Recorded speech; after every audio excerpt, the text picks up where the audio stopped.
அனைவருக்கும் வணக்கம். கேள்வி எண் 37. வாய்வழி கருத்தடை மாத்திரைகளில் உள்ள புரோஜெஸ்டிரோனின் வேலை என்ன? 1. அண்டவிடுப்பை தடுப்பது. 2. கருமுட்டை உற்பத்தியை சரிபார்ப்பது. 3. விந்தணுக்கள் கருப்பை வாய்க்குள் நுழைவதை தடுப்பது மற்றும் அவற்றை செயலற்றதாக்குவது. 4. பாலியல் நடத்தையை சரிபார்ப்பது. சரியான பதில் 1. அண்டவிடுப்பை தடுப்பது. கேள்வி எண் 38. மாத்திரைகள் எவ்வாறு செயல்படுகின்றன? அ. அண்டவிடுப்பு மற்றும் கருப்பதிவை தடுக்கும். ஆ. விந்தணுக்கள் நுழைவதை தடுக்க அல்லது தாமதப்படுத்த கருப்பை வாய் சளியின் தரத்தை மாற்றும். இ. வெளியேற்றப்பட்ட விந்தணு பெண்ணின் யோனிக்குள் நுழைவதை தடுக்கும். இ. விந்தணு உற்பத்தியை தடுக்கும். ஆப்ஷன்ஸ் 1. ஆவண்ணா மற்றும் ஈனா. 2. ஆனா மற்றும் ஆவண்ணா. 3. ஆனா மற்றும் ஈயண்ணா. 4. ஈனா மற்றும் ஈயண்ணா. சரியான பதில் 2. ஆனா மற்றும் ஆவண்ணா. மாத்திரைகள் அண்டவிடுப்பு மற்றும் கருப்பதிவை தடுக்கும். விந்தணுக்கள் நுழைவதை தடுக்க அல்லது தாமதப்படுத்த கருப்பை வாய் சளியின் தரத்தை மாற்றும். கேள்வி எண் 39. பாலியல் ரீதியாக பரவும் நோய்கள் STD மற்றும் எய்ட்ஸ் தொற்றிலிருந்து பயனரை பாதுகாக்கும் கூடுதல் நன்மை காரணமாக பின்வரும் எந்த கருத்தடை சாதனத்தின் பயன்பாடு சமீபத்திய ஆண்டுகளில் அதிகரித்துள்ளது? 1. வாசக்டமி. 2. காய்டஸ் இன்டரப்டஸ். 3. ஆணுறைகள். 4. ஐயுடிக்கள்.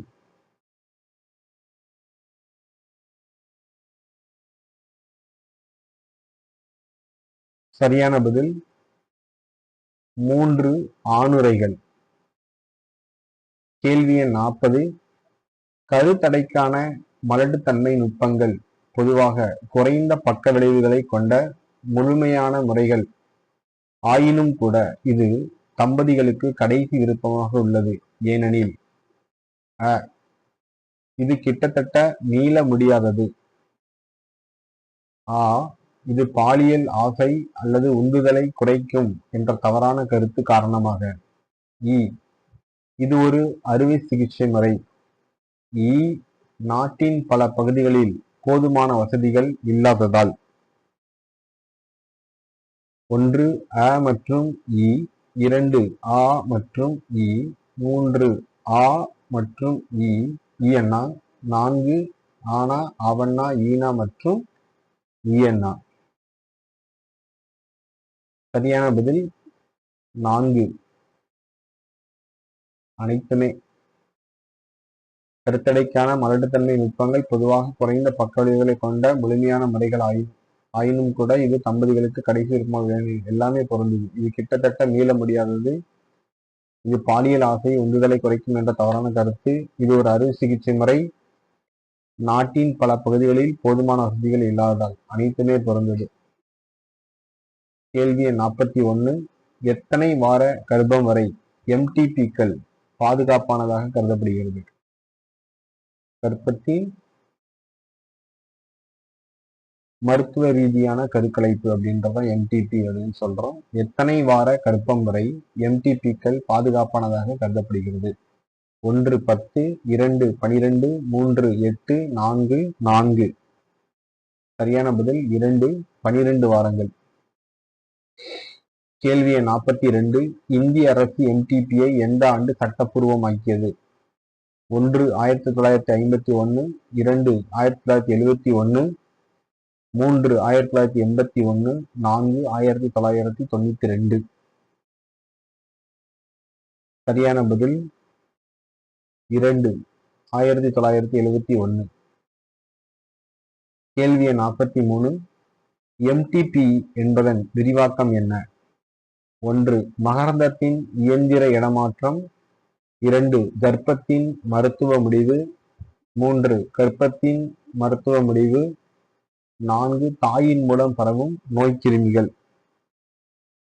சரியான பதில் 3 மருத்துவ ரீதியான கருக்கலைப்பு அப்படின்றது சரியான பதில். இல்ல 2 ஆப்ஷன்ஸ் தவறா கொடுத்திருக்கு. மருத்துவ ரீதியான கருக்கலைப்பு அப்படின்றது சரியானது. கேள்வி 44. எம்டிபி தொடர்பாக பின்வரும் கூற்றுகளில் எது தவறானது? 1. இவை தேவையற்ற கர்ப்பங்களிலிருந்து விடுபட உதவுகின்றன. 2. இவை தாய் அல்லது கரு அல்லது இருவருக்கும் தீங்கு விளைவிக்கும் கர்ப்பங்களை கலைக்க உதவுகின்றன. 3. இவை மனித மக்கள் தொகையை குறைப்பதில் பங்களிக்கின்றன. 4. இவை எதுவுமில்லை. 44. 4. இவை எதுவுமில்லை. கேள்வி 45. கொடுக்கப்பட்ட நோய்களில் பின் வருவனவற்றில் எது பாலியல் ரீதியாக பரவும் நோய்களுடன் தொடர்புடையது? ஆ. இடுப்பு அலர்ஜி நோய். ஆவண்ணா பிறக்கப் போகும் குழந்தை இறந்து பிறப்பது. இ. மலட்டுத்தன்மை. 1 ஆ மட்டும். 2 ஆவண்ணா மட்டும். ஆ மற்றும். 3 ஆ மற்றும் இ மட்டும். 4 ஆ ஆ மற்றும் இ அனைத்தும். சரியான பதில் 1 ஆ மட்டும். இடுப்பு அலர்ஜி நோய் அப்படின்றது பாலியல் ரீதியாக பரவும் நோய்களுடன் தொடர்புடையது. கேள்வி 46. முழுமையாக குணப்படுத்த முடியாத நோய் அல்லது நோய்கள் எது எவை? 1 சிப்லிஸ். 2 பிறப்புறுப்பு ஹெர்பஸ் மற்றும் சிப்லிஸ். 3 HIV தொற்று மற்றும் பிறப்புறுப்பு ஹெர்பஸ். 4 சிப்லிஸ் மற்றும் HIV தொற்று. சரியான பதில் 3 HIV தொற்று மற்றும் பிறப்புறுப்பு ஹெர்பஸ். கேள்வி 47. பாலியல் ரீதியாக பரவும் நோய்கள் பரவுவதை எவ்வாறு தடுக்கலாம்? ஆணாம் உடலுறவு போது ஆணுறைகளை பயன்படுத்துதல். அவண்ணா பலருடன் பாலியல் உறவு கொள்வதை தவிர்த்தல். சி. அறிமுகமல்லாத நபர்களுடன் பாலியல் உறவு கொள்வதை தவிர்ப்பது. டி. ஊசிகளை பகிர்வதை தவிர்ப்பது.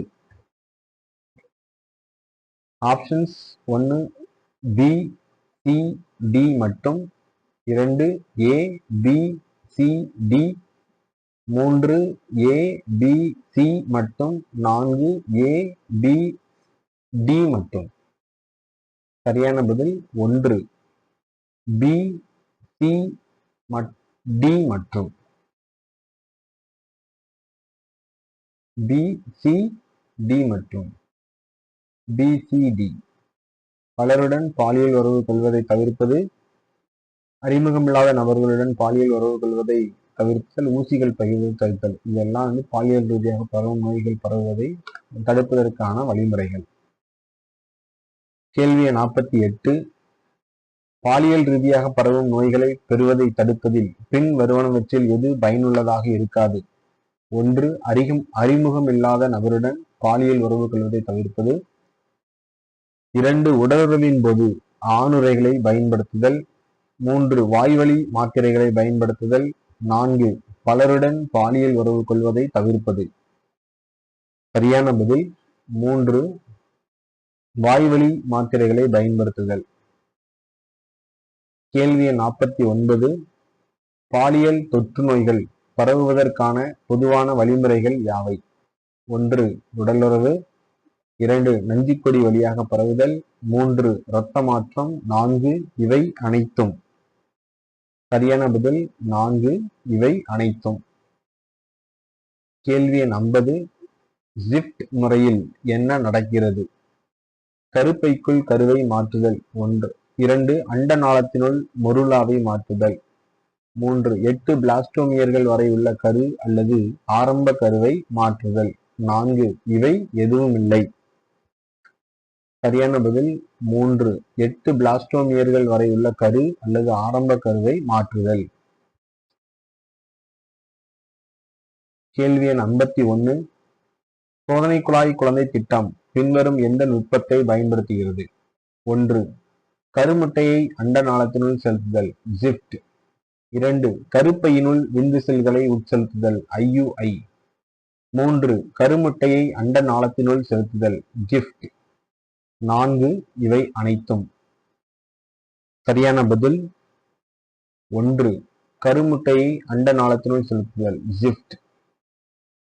கேள்வி எண் 52. முட்டையை உற்பத்தி செய்ய முடியாத பெண் ஆனால் கருத்தரிப்பு மற்றும் மேலும் வளர்ச்சிக்கு ஏற்ற சூழலை வழங்க முடிந்தால் யாருடைய உதவியை நாடலாம்? 1. ஜிப்ட், 2. கிஃப்ட், 3. ICSI, 4. IUI. சரியான பதில் 2.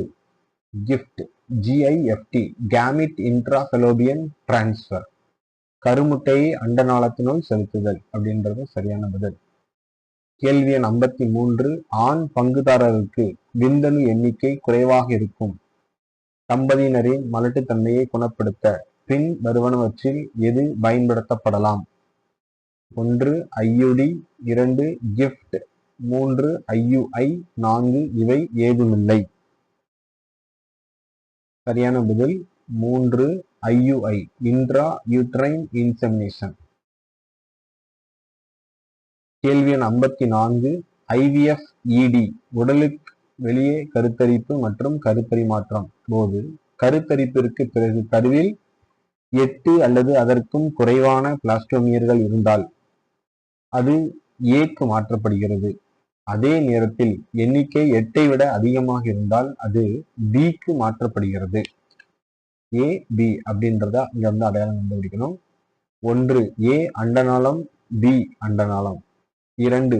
A அண்டநாளம், B கருப்பை. 3. A கருப்பை, 3 B அண்டநாளம். 4. A கருப்பை, B கருப்பை. சரியான பதில் 2. A அண்டநாளம், B கருப்பை.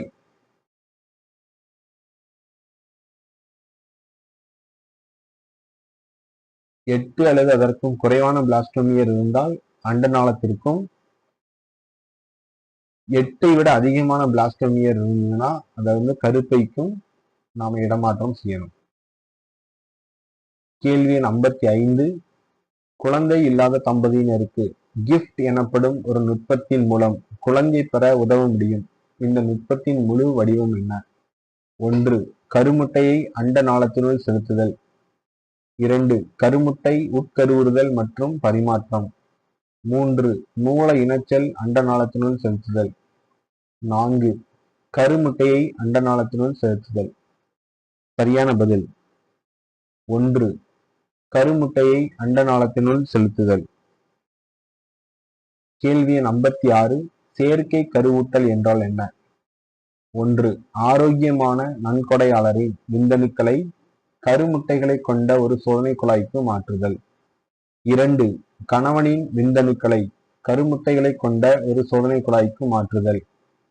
3. ஆரோக்கியமான நன்கொடையாளரின் விந்தணுக்களை யோனிக்குள் செயற்கையாக செலுத்துதல். 4. ஆரோக்கியமான நன்கொடையாளரின் விந்தணுக்களை நேரடியாக கருப்பைக்குள் செலுத்துதல். சரியான பதில் 3. ஆரோக்கியமான நன்கொடையாளரின் விந்தணுக்களை யோனிக்குள் செயற்கையாக செலுத்துதல் அப்படின்றது சரியான பதில். கேள்வி எண் 57. ஆண் மலட்டுத்தன்மை உடையவராகவும் பெண் இயல்பானவராகவும் இருந்தால் பின்வரும் எந்த நுட்பத்தை பயன்படுத்தலாம்? 1. ICSI, 2.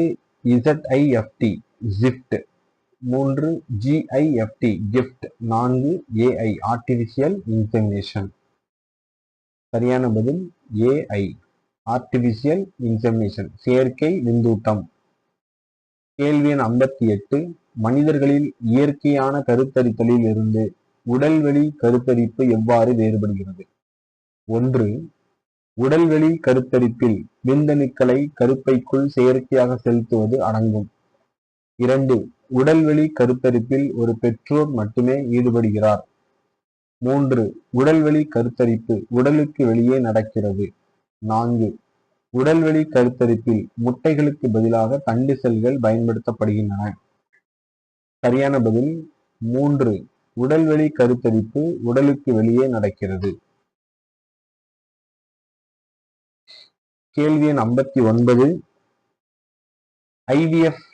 IVF-இல் கருமுட்டை குழாய்க்கு எதை மாற்றுவது அடங்கும்? கருமுட்டை குழாய் அப்படின்றது இங்க அண்டநாளம். IVF-இல் அண்டநாளத்திற்குள் எதை மாற்றுவது அடங்கும்? 1 கருமுட்டை அல்லது 8 செல் நிலை வரை உள்ள கரு, 2 32 செல் நிலை, 3 கருமுட்டை மட்டும், 4 8 செல் நிலை வரை உள்ள பிளாஸ்டுலா மட்டும். சரியான பதில் 1 கருமுட்டை அல்லது 8 செல் நிலை வரை உள்ள கருவை மட்டும் IVF-இல் அண்டநாள குழாய்க்கு நாம் மாற்றலாம். கேள்வி எண் 60. கருவுற்ற தம்பதியினர் பின் வருவன அனைத்தையும் பற்றி அறிந்திருக்க வேண்டும். எதை தவிர? 1 பிறப்பு கட்டுப்பாட்டு முறைகள், 2 ஆம்னியோசென்டசிஸ் பனிக்குட தொலைப்பு போன்ற சோதனைகள் மூலம் பாலினம் கண்டறிதல், 3 பாலியல் ரீதியாக பரவும் நோய்களை தடுப்பது, 4 தாய்ப்பாலின் முக்கியத்துவம் மற்றும் கர்ப்பிணி பெண்ணின் பராமரிப்பு. சரியான பதில் 2 பனிக்குட தொலைப்பு போன்ற சோதனைகள் மூலம் பாலினம் கண்டறிதல் அப்படின்றது அறிந்திருக்க கூடாது. கேள்வி எண் 61. பின்வரும் கூற்றுகளில் எது தவறானது? 1 சோதனை குழாய் குழந்தை சோதனை குழாயிற்குள் வளர்கிறது. 2 சோதனை குழாய் குழந்தை தாயின் கருப்பையில் வளர்கிறது. 3 சோதனை குழாய் குழந்தை வாடகை தாயின் கருப்பையில் வளர்கிறது. 4 கருப்பை கருத்தரிப்பிற்கு பிறகு சோதனை குழாய் குழந்தை வளர்கிறது. சரியான பதில் 4 கருப்பை கருத்தரிப்பிற்கு பிறகு சோதனை குழாய் குழந்தை வளர்கிறது. கேள்வி எண் 62. IVF-இல் பயன்படுத்தப்படும் சரியான நிகழ்வுகளின் வரிசை என்ன? A கருப்பதிவு, B கருமுட்டைகள் மற்றும் விந்தணுக்களை சேகரித்தல், C கருப்பை நுண்பைகளை தூண்டுதல், D கருமுட்டைகள் மற்றும் விந்தணுக்களை அடைகாத்தல் செய்தல், E கரு பரிமாற்றம். சரியான பதில் 2 C B D E A அப்படின்றது IVF-இல் பயன்படுத்தப்படும் சரியான நிகழ்வுகளின் வரிசை அப்படின்னு சொல்றோம். E C தமிழ்ல E A E U அப்படின்றது சரியானது. ஆங்கிலத்துல சொன்னோம் அப்படின்னா C B D E then A. கேள்வி எண் 63. முட்டையை உற்பத்தி செய்ய முடியாத ஆனால் பொருத்தமான சூழலை வழங்கக்கூடிய பெண்களுக்கு எந்த முறையை பயன்படுத்தலாம்? 1 IUD, 2 கிஃப்ட், 3 IUI, 4 ICSI. சரியான பதில் கிஃப்ட், கேமெட் இன்ட்ராஃபெலோபியன் டிரான்ஸ்ஃபர். தேங்க்யூ.